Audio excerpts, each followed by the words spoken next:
Today I'm going to show you a few ways you can keep your baby's sleeping environment safe. I'll also be talking about what can put your baby at risk for SIDS. This video isn't to scare you, but to make you think if there's anything in your house you can make safer. For more steps, visit our website.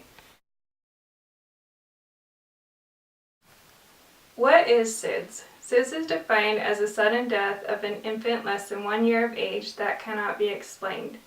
SIDS is assigned to infant's death that cannot be explained after a thorough investigation.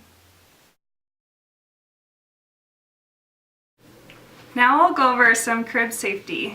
So you want to make sure that there's no stuffed animals, loose objects, you don't want any blankets in your crib, and you want to make sure that you have a firm mattress, you want to have a covering, and you want to make sure that there's no gaps between the crib and the mattress. The baby can easily roll into the gap and they won't notice that they're stuck and they don't have the muscle strength to roll out, and so you don't want them to suffocate. Now that your baby's crib is safe, you want to always remember to put your baby back to sleep.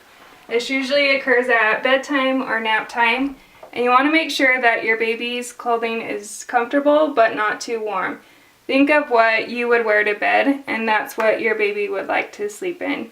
And it's usually not more than one layer of clothing, and watch for signs if your baby is getting too warm and they'll start breathing faster or sweating, and make sure nothing covers their face. And another good idea is to have them have a pacifier.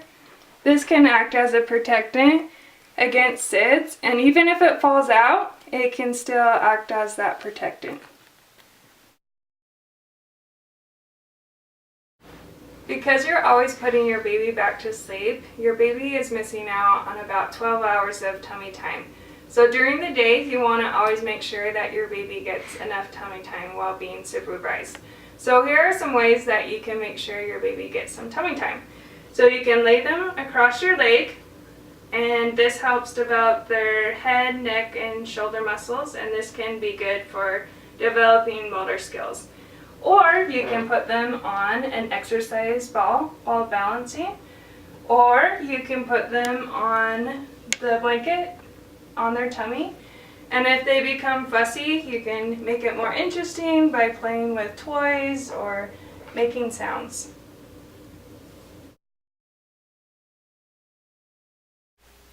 Room sharing without a bed is not recommended. So you may think that if your baby sleeps with you, you'll be able to make sure he is okay.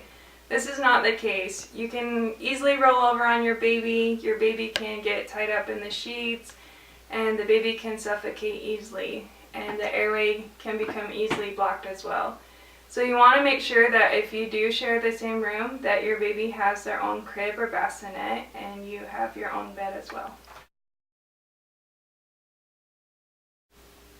I have two last tips for you. You want to always avoid alcohol, smoking, and illicit drug use yourself or anyone else in the home.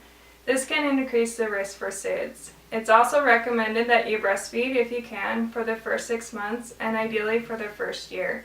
This can reduce SIDS and act as a protectant against SIDS. Thanks for watching. I hope this video was helpful, and always remember, a safe baby is a healthy baby.